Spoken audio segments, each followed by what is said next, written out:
Okay guys, hello there, this is Saxo from Fab Chaos and today we are going to do a review of this no-fuse Lexi deck.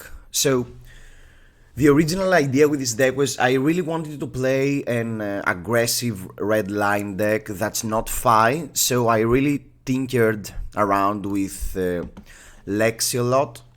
And I came to this list, and after it felt it had some pretty good matchups against a lot of decks, so I started playing more and more and actually performed quite well. So I actually think it is a relevant consideration for the ProQuest season or any event that's coming right now. So let's talk about a bit about the list. So the main idea is like Yuki used to bring on the last on the Nationals last season. So what you want to do is you want to set up a huge turn with 3 of a kind, and you want to have as many amplifiers played before 3 of a kind as you can. So the most common one is Rain Razors and Art of War. You want to get as many copies of these as you can and then play 3 of a kind. And the spice that this deck has added on that equation is the Ice Quake and the Red Electrifies.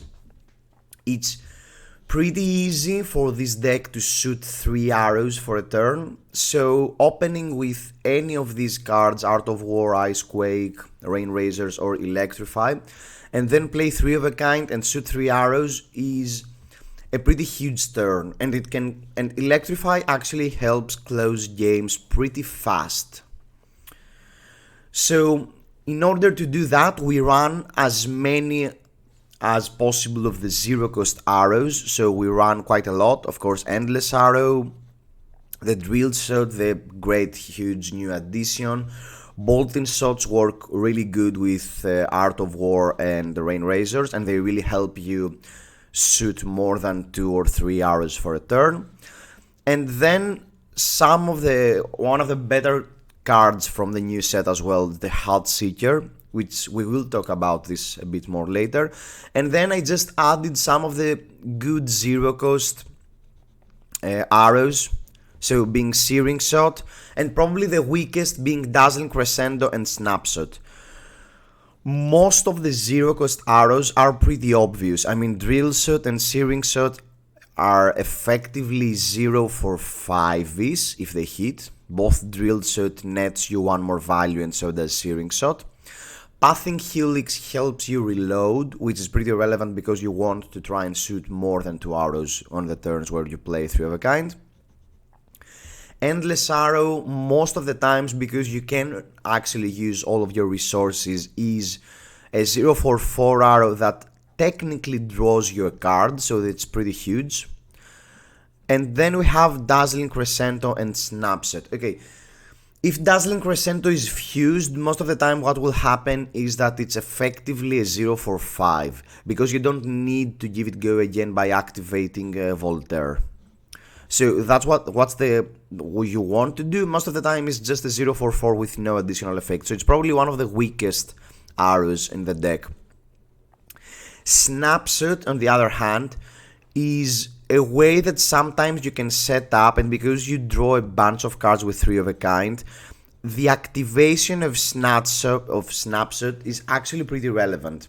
You don't run too many lighting cards for it to be consistent enough, but if it happens that on the turn where you actually activate 3 of a kind to have the Snapshot arrow and a lighting card in hand, it's pretty huge that you can actually shoot 1 more arrow this turn. So that's why we want to run the Snapshot. Again, from other card choices, we are just running the 4 Snatch because we are an aggressive deck, and Snatch as well is another card that's 0 for 4 and nets a card. And it's pretty good with this deck to actually have just a single attack that's not required to be played from Arsenal, because it really messes up the opponent's thinking. Meaning that you have already pitched, you have no more resources, and you shoot 2 arrows while having activated the bow twice, and theoretically you cannot attack any longer, and then you just play a Snatch from hand. And with the New Horizons, it's pretty relevant that almost always when you draw extra cards, you will be able to use them because you just have 2 slots in Arsenal. The case with Snatch a lot of times is that because you have a card in Arsenal and you don't want to play the card yet and you just attack with Snatch, the hit effect is not relevant because you cannot put a second card in Arsenal. That's not the case though because we are running Lexi, and that's a huge thing about this deck that we will talk a bit more about later. Okay, regarding the sideboard, everything is pretty straightforward. You just have a second Arcane Barrier against Yslander and the Wizards in general. There are not many equipments because you don't really want to deviate from the game plan that you have, to try and be as aggressive as possible and to try to finish the game as fast as possible. And the amazing thing that I've figured out playing this deck is that when you get ahead, if the opponent wants to keep blocking you, which is a pretty legit strategy against the more ice-fused Lexi, he cannot do that so efficiently with this deck. It's just so easy for this deck to shoot 3 arrows a turn, and if you have an Ice Quake or an Electrify activated and you shoot 3 arrows, they really need to commit really hard into blocking to not get leaked a lot of damage. The biggest problem with Lexi is getting disrupted, of course, but right now with Dash being relevant again on the meta, it's not like there are too many decks that actually disrupt you. We will talk about this a bit later though.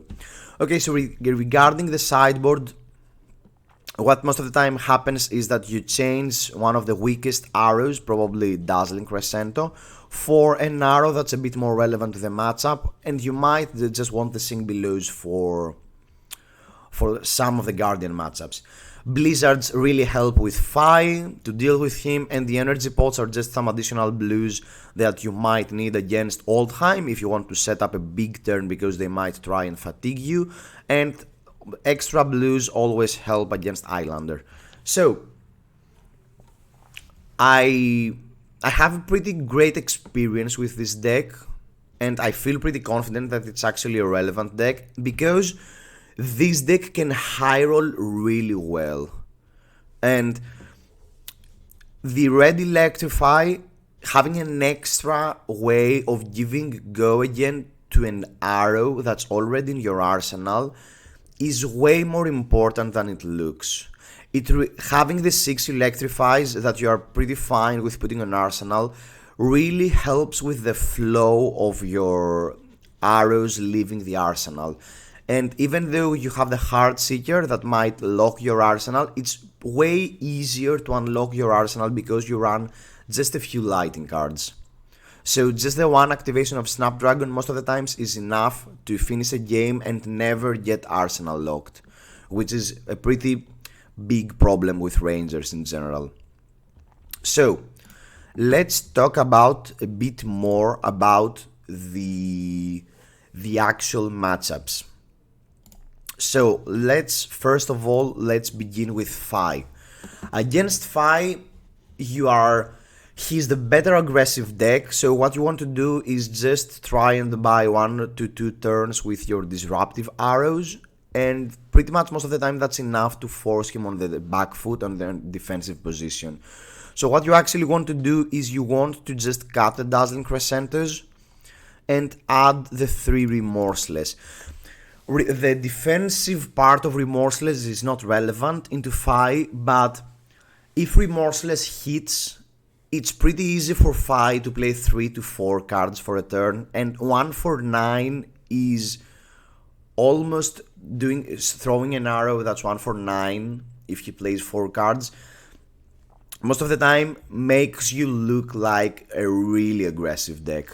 I had a turn with this deck where I had a pretty big turn with 3 of a kind. I have set up some arrows. I shot 3 arrows into an opposing Fi, and he made the decision that of course he wants to take the damage to hit back because that was pretty low, and my last arrow was a Remorseless, and suddenly he couldn't race me because he already took the 15 damage from the first arrows, and then The Remorseless made it so, even though he had a huge turn, I was left at 3 or 4 HP or something, and he was really low, so he had to start blocking.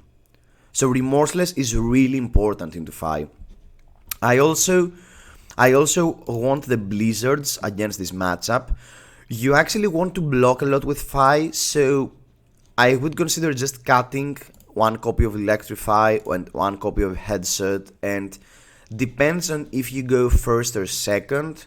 If you go first and you want to have higher chances of getting an Electrify in Arsenal, you should leave the 5 Electrifies.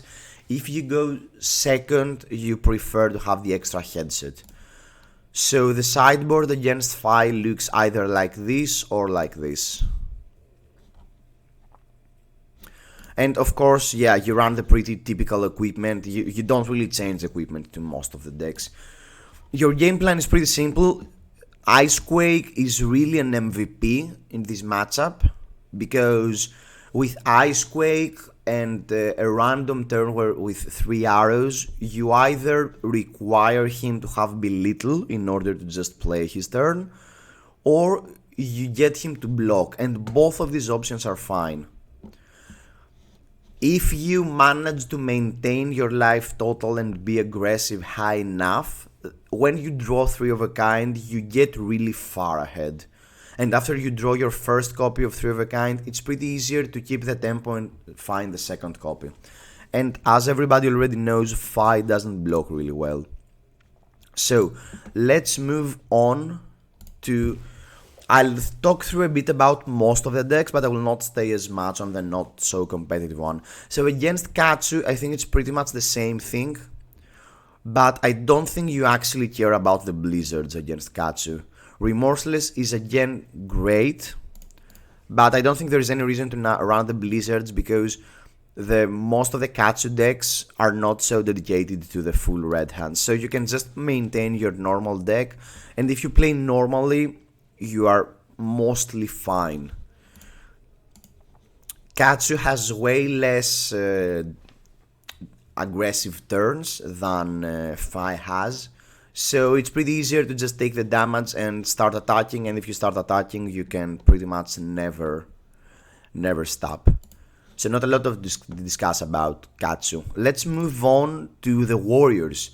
Okay, Dorinthia. Actually, the best way to play against Dorinthia, I think, is actually to be the aggressor.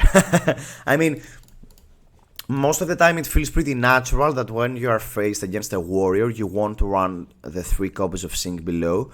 But I don't think that should be the case against Dorinthia. Against Dorinthia, what you want to do is you want to try and be as aggressive as possible. You don't really want to block. And you don't want to give her time for her ramped up sword to be actually relevant. So, if you have a turn with Electrify or Icequake or Rain Razors and you throw 3 arrows at her, if she decides to block a little bit to get some value block and just have a turn with Go again and try to swing with Dawnblade twice, it's pretty easy for you if you are flooded on attacks to try and block, or if you don't really care to just take the damage and do another big turn after that. And that's most of the time how you want to deal with Dorinthia. You don't really want to start blocking while they have 4 cards in hand. You want to start blocking when you know they have no more resources. So you can actually either reset the Dawnblade or make her block. The thing is that it's not easy against a deck that cannot present lethal to you on turn 3 to not block this deck at all. Because if you get shot, by a Searing Shot, you open with a Searing Shot with Go again, and suddenly you play Rain Razors, and after that you have like a random face-up arrow in Arsenal, you have a Dazzling Crescendo, and then your opponent shoots a Boltyn Shot and plays the Dazzling Crescendo. I mean, it's a random turn with a single blue and Rain Razors that actually threatens 6, 12, 18, 19, about 20 points of damage. And it's a random turn, it's not even that good of a turn. And it's not easy to it's weird to, I mean, for instance, the Lexi opens with a Heart Seeker. It's a really good arrow, by the way. You should never cut this card out. You open with a Heart Seeker, and if he doesn't block, you get an extra card. If you get an extra card, you can race. And you cannot lose a race against a deck that most of its cards are just 0 for 3s, being Dorinthia.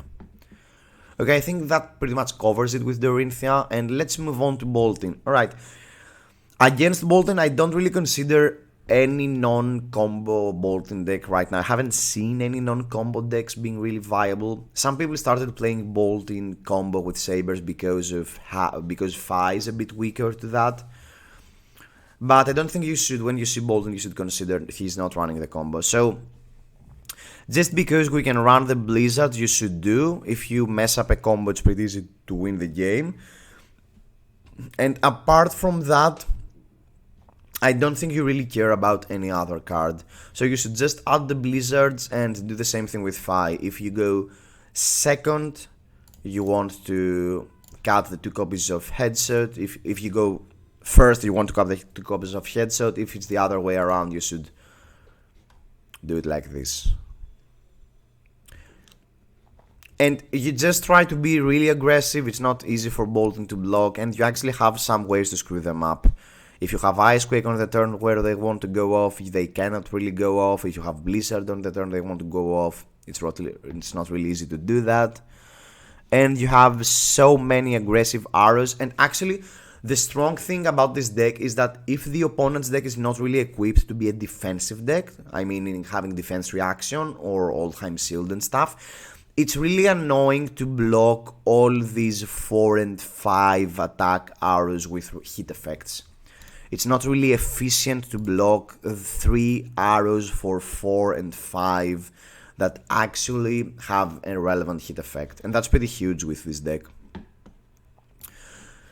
So I don't think you should have really a problem with Boltyn. Okay, let's move on to Kano. Okay, Kano is probably one of your weaker matchups. But the good thing is that you can play like you're a Fi. Your game plan is just to try and kill them as fast as possible, but you do have 2 Hurricane Barrier rather than 1. Okay, if you are dealing with problems with Kano in your local meta, I mean it's pretty easy to cut one of the blue cards here, I mean to cut a copy of Energy Potion, to just add either a 3rd Null Rune to have versus Kano, or just add the Spell Void to Gloves. But I played a few games against Kano. I didn't have such a huge problem because of how greedy this deck can be when it's left alone. So I don't think Kano should really be an issue. What you want to do is pretty simple. You try and kill them as fast as possible. You can consider... No, you can actually run the Remorseless, because if it's on the turn where they want to go off, if they want to go off then their turn, it's pretty annoying that they need to, if it's on lethal range, they actually need to block the Remorseless, or they need to start going off. It might be the few less damage, few other damage you need in order to close up the game, so it's pretty normal to just add the Remorseless and again just cut the Dazzling Crescentos. Playing with 6 cards every single turn with this deck really works wonders, and Kano on the first turns of the game cannot really interact with you. You should really keep in mind to keep your life total high and extra cards on the turn where they want to go off. You don't really care about blocking their other turns if you don't have a pretty good comeback. So with Kano it's pretty straightforward. But you can always die to the combo, that always happens. Okay, now Yslander. Yslander was the matchup I was most scared about. I mean, it felt that a wide deck that tries to play many attacks will struggle against a deck like Yslander. And the annoying thing is that the hypothermia really shuts this deck down, because there are literally no cards in your deck that have naturally go again. So when planning out a turn, you should really consider what happens if they have hypothermia.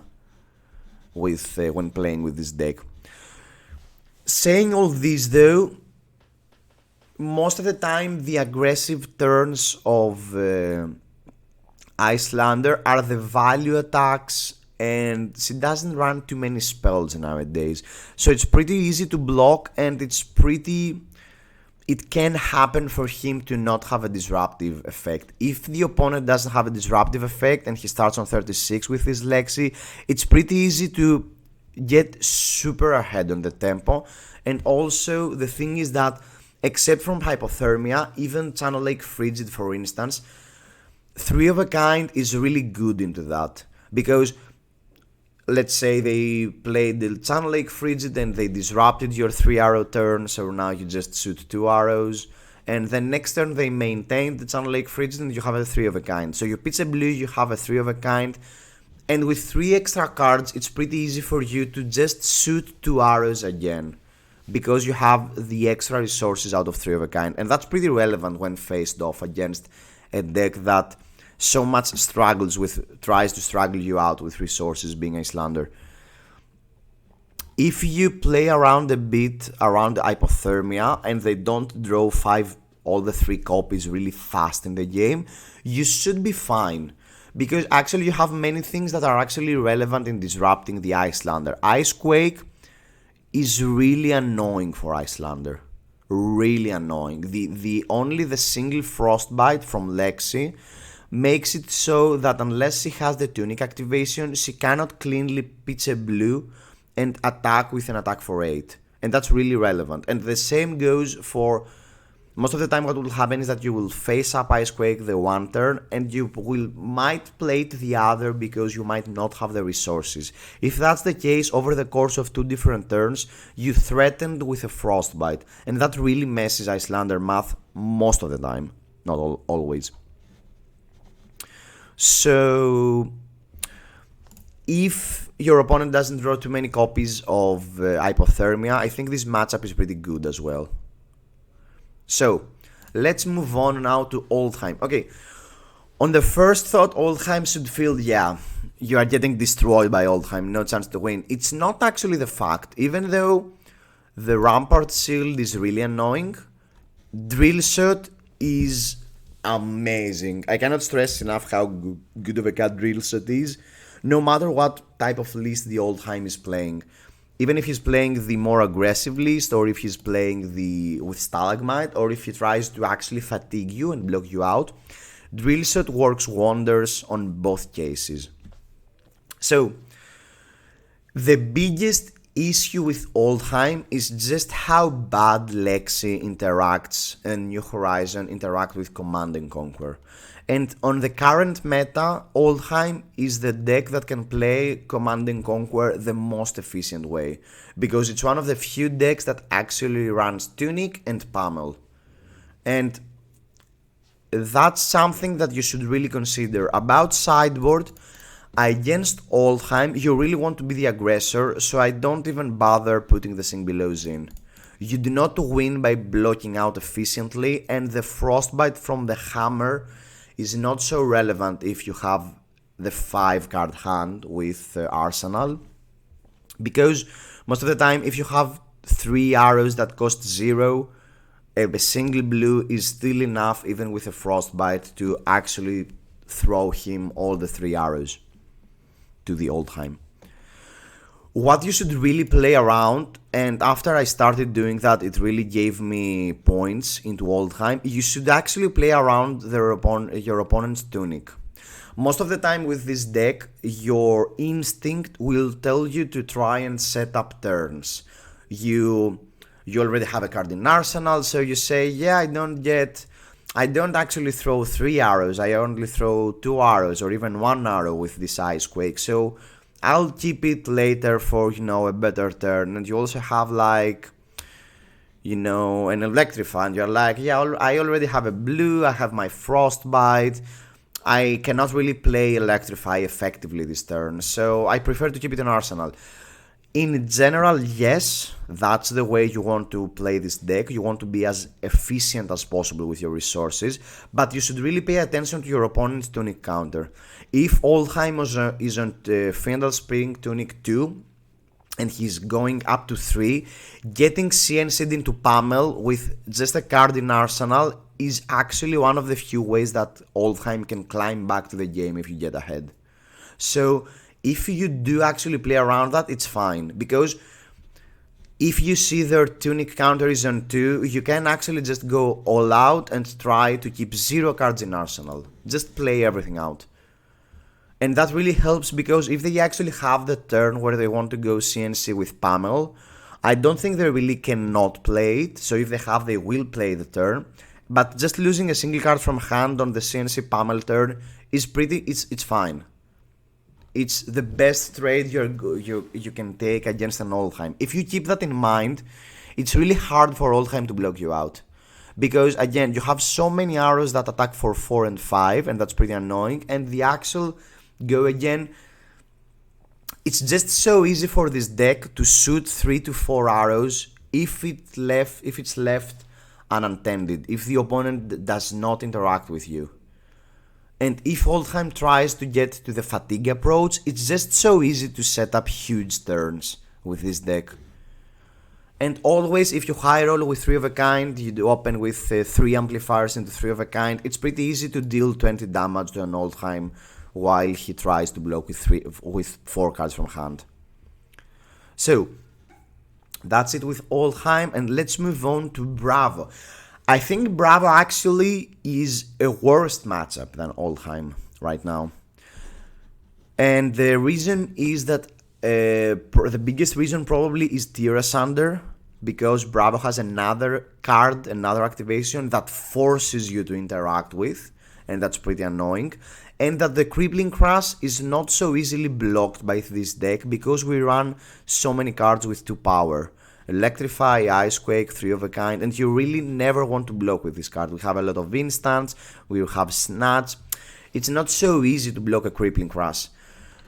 That being the reason, you want the Fatigue Shot, it's probably your MVP in the matchup, and you actually want the Sink Belows, because compared to Oldhim, Bravo, there is no way for Bravo to block you out. There is literally 0 chances of a Bravo managing to fatigue you. So the only way Bravo can win the game is if they kill you, so you want the Sink Belows to try and disrupt some of their effects. So the weaker card is probably the second weakest card is probably the Snapshot, so you just cut the 6/0 cost arrows and add the 3 Fatigue Shot and the 3 Sink Belows, and because you reduce your blues by so much, if you go first you can even bring an Energy Potion and cut an Electrify. Because you reduce your Lighting Fuse cards, you don't really care about the blue copies of Electrify too much. Still, even though it's a hard matchup, I don't think you struggle too much just because of how well you can play the mid-range game. I mean, if you have a 2-arrow turn with a Snatch, so let's say they played something annoying, they made an attack, so you blocked with 2 cards, and then you have a turn with 2 arrows and a Snatch, a blue 2 arrows, and you had like one of the arrows is in Arsenal, you had Snatch in Arsenal for instance, and you go like Heartseeker with Go Again, into Endless Arrow with Go Again, into Snatch.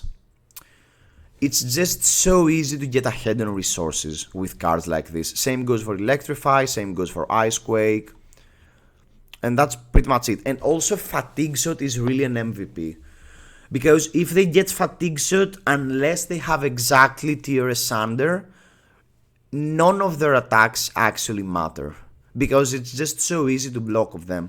I mean, I played a game against a Bravo where they had the tempo, they did an attack with no effect, I think it was a Cranial Crush or something, in order to set up how's it called?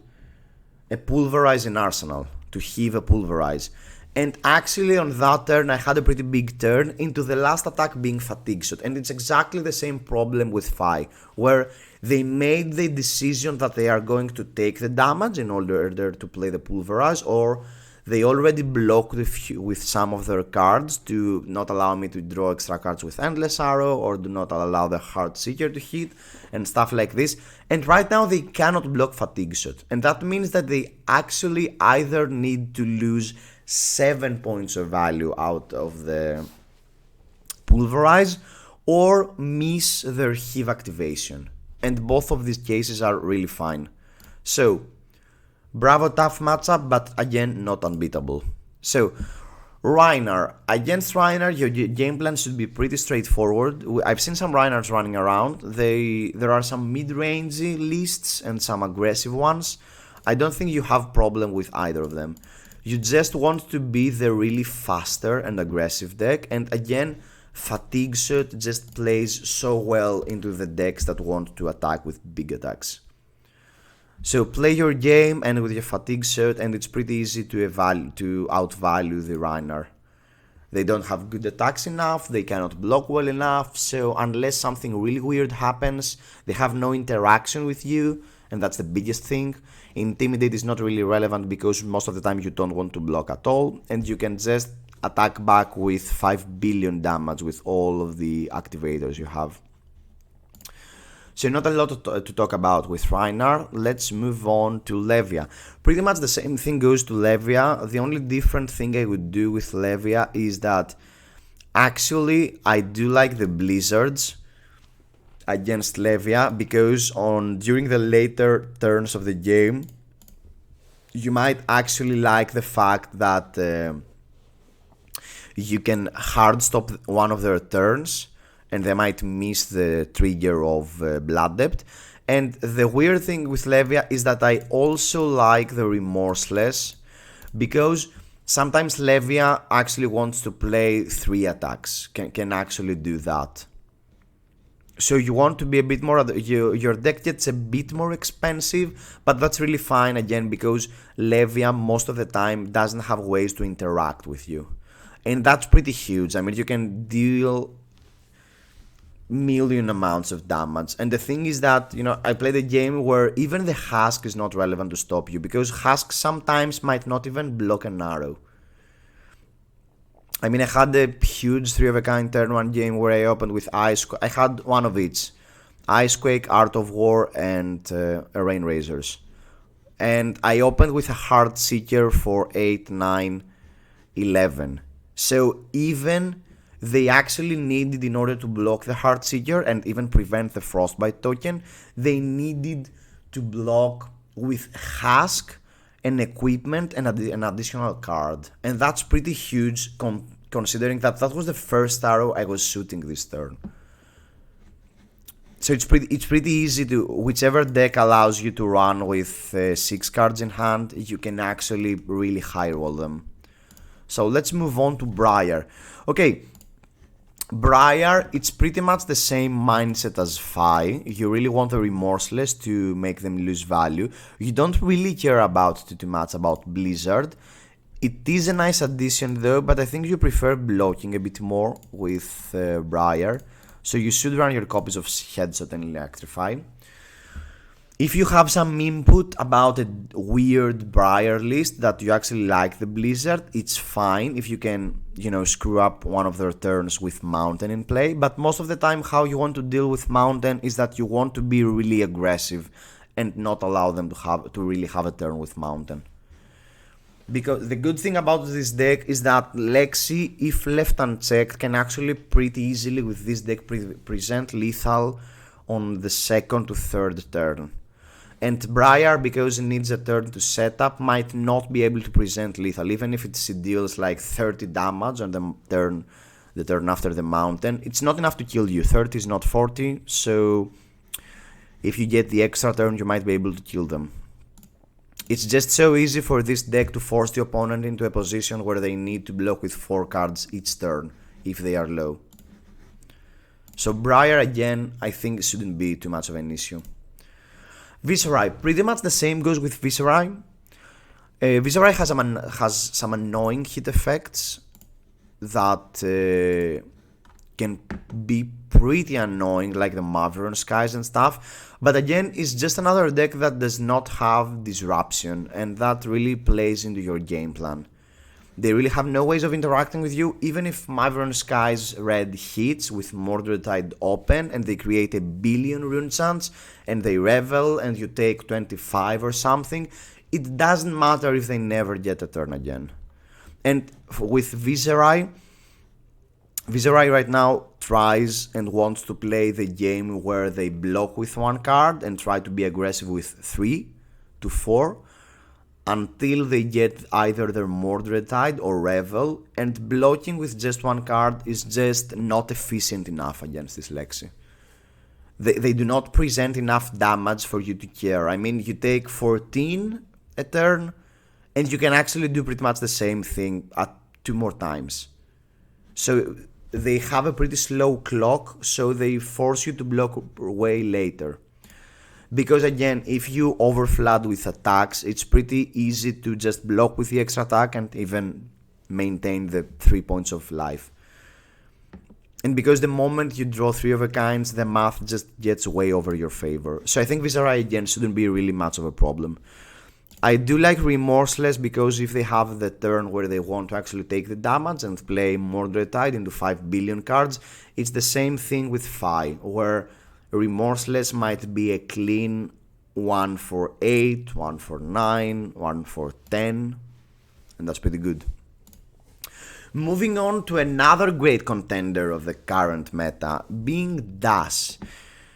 I don't think any mid-range Dash player, and by mid-range I mean the Matt Rogers list that actually is a boost Dash that might pivot during mid-game into a semi-pistol plan and runs the full piston plan in sideboard. Against this deck, I don't think a Dash player ever wants to see a Lexi and not play boost. And the biggest reason for that is probably T-Bone. Because if they actually manage to do a turn where they T-Bone you, if you lose New Horizons, it's really huge. You might even lose 2 cards. If you lose 2 New Horizons, it's pretty huge. So, there are 2 things that are tricky against the Dash matchup. First of all, don't use your Snapdragon Scalers and Bullseye Bracers too early. Just keep them for the later game in order to have just a bit of T-Bone proof.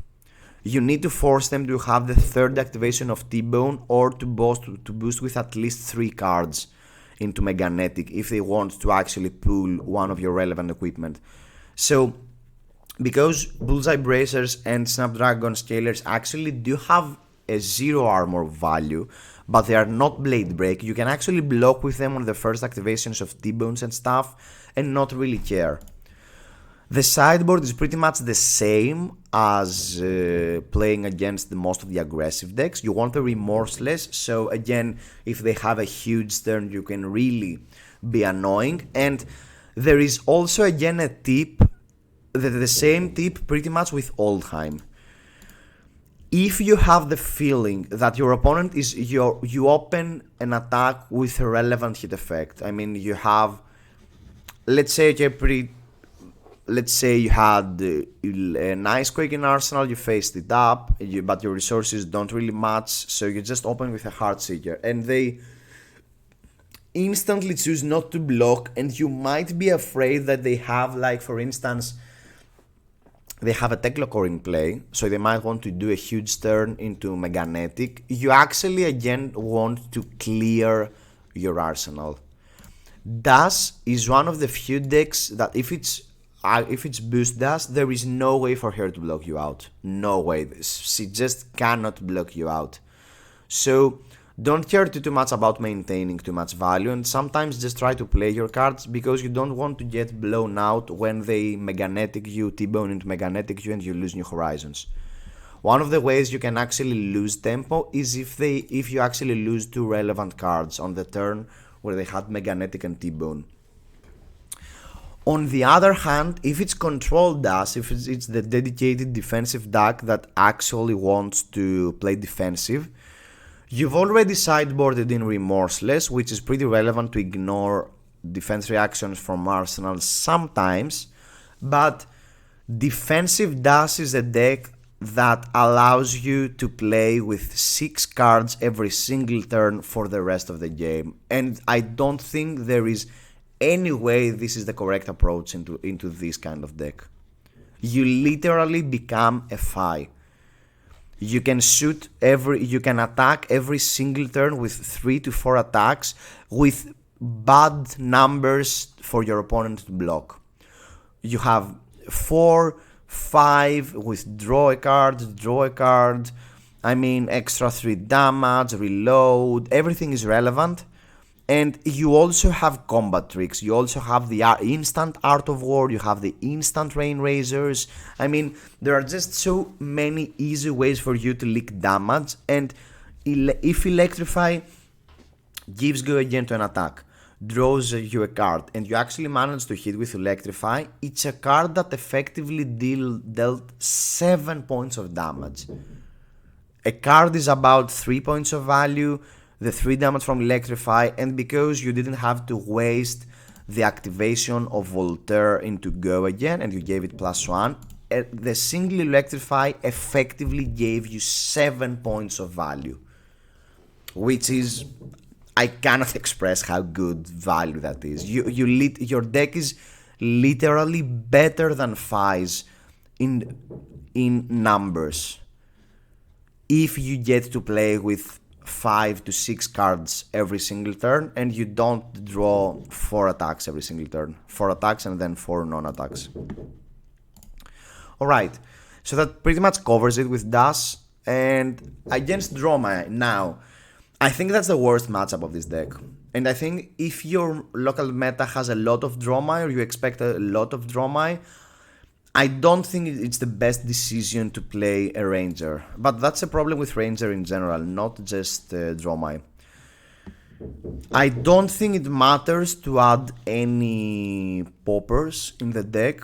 If I would ever consider to change a card, it would probably be Dazzling Crescendo. But if your meta is super Dromai for some reason, okay, you can just cut the copies of Dazzling Crescendo and add Boltyn Shot, but that's it. The thing though is that it's not the end of the world. I've actually played twice against Dromai and I managed to win both times. Still, I don't think it really matters. I still think the match is horrible. But the thing is that Dromai has just so many of the dragons that actually interact with you. My tactical input on the matchup is that just never deal with the dragons. Don't care. If they have a pretty fast relevant dragon that attacks and you need to interact with him, you lost. There is nothing you can do. If they go turn 1, pitch something, double pitch Tommeltai, you lost. There is nothing you can do to win this game. If they open with it's really hard to shoot an arrow to the big dragon and waste so much damage unless you're super ahead.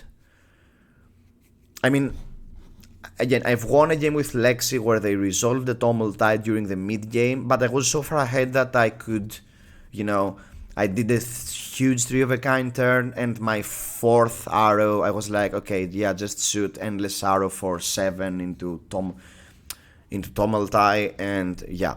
But that will not be the case most of the time. Just never deal with the dragons. Azalea, you don't care. Yendurai, you don't care. Chromai, you don't care. Mirajai, you don't care. 7 Ashwings, you don't care. You just try to attack face as much and as quickly as possible. And you just try to kill her in 5 turns. And give her a 5-turn clock if she wants to interrupt. If you get super ahead, it's not really easy for them to come back, because in order to invoke Tommeltai, for instance, they need to have a 3-card hand. And it's not easy to get a 3-card hand out of a Lexi that's left unchecked if you are on 25 HP. It's not easy to do that.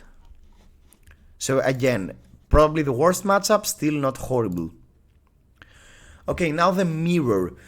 Actually, the mirror again is a bit weird because what I expect to see in the opposing Lexi, it's the Frost Lexi archetype, and what you need to do there is you just want to increase your blue count by a bit.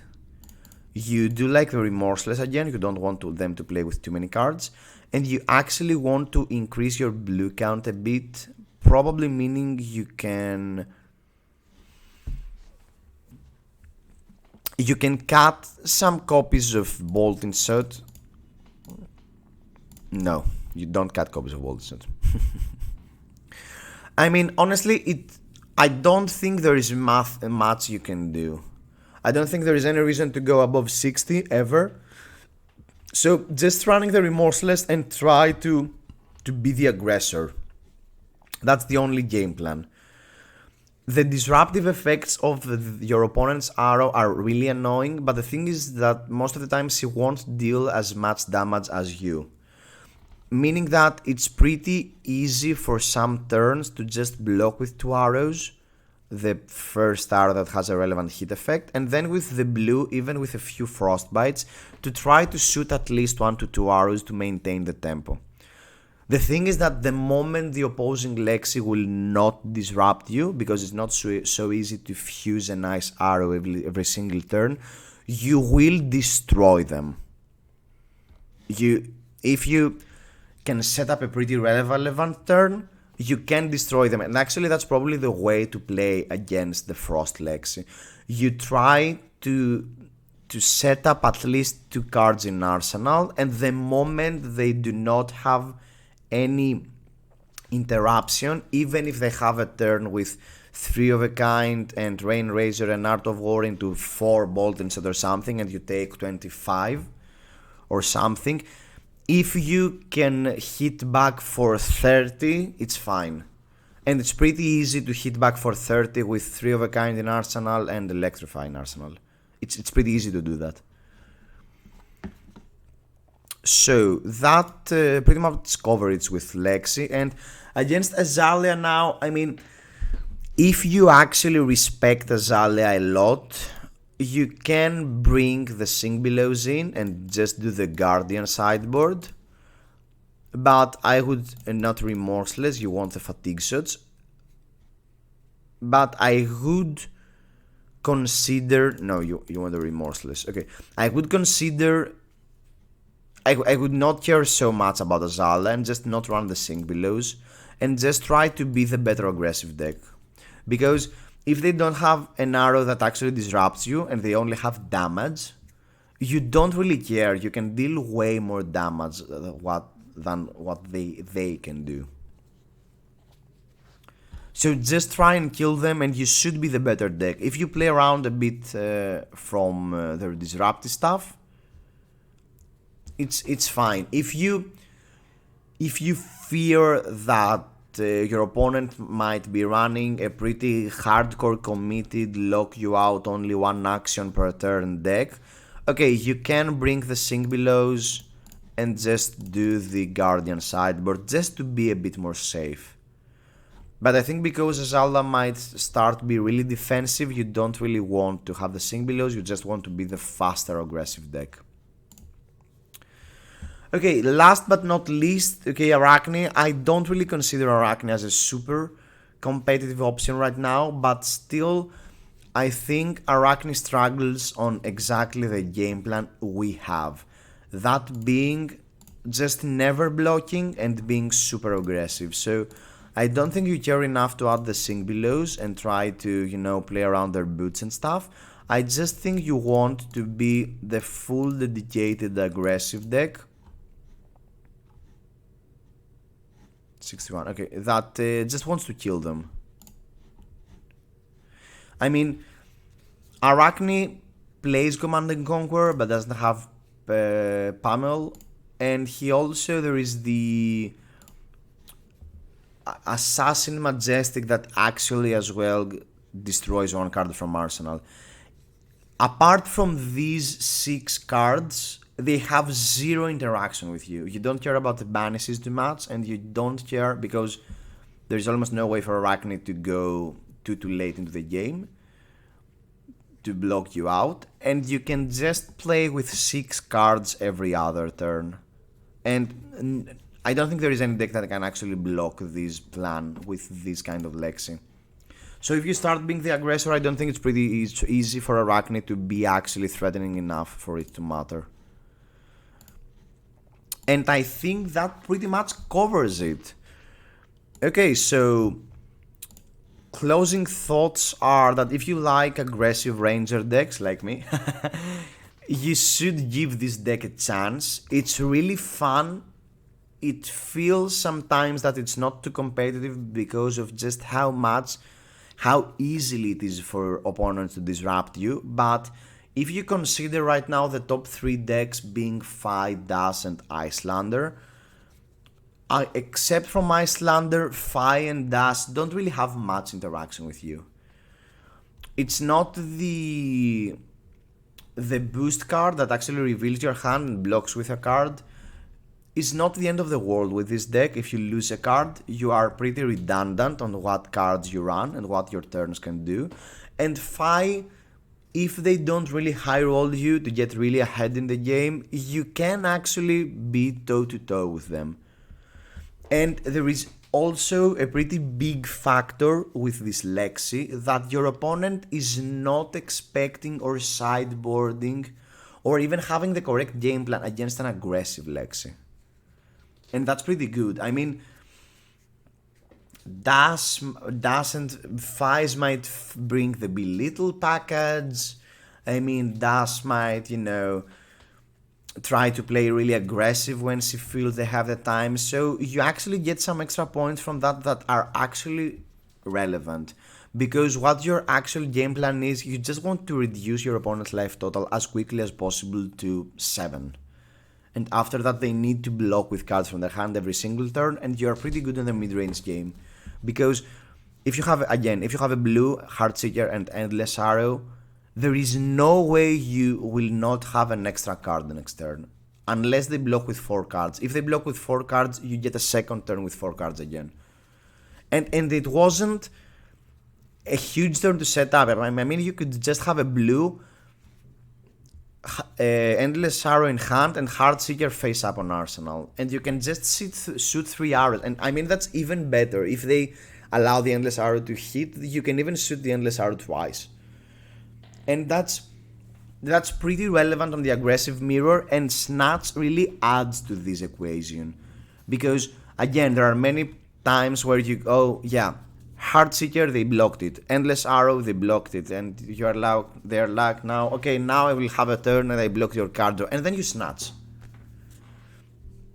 And again, you put them on that decision point where they now need to either completely waste their turn in order to block snatch, or allow you to get an extra card and next turn play with 5 cards in hand.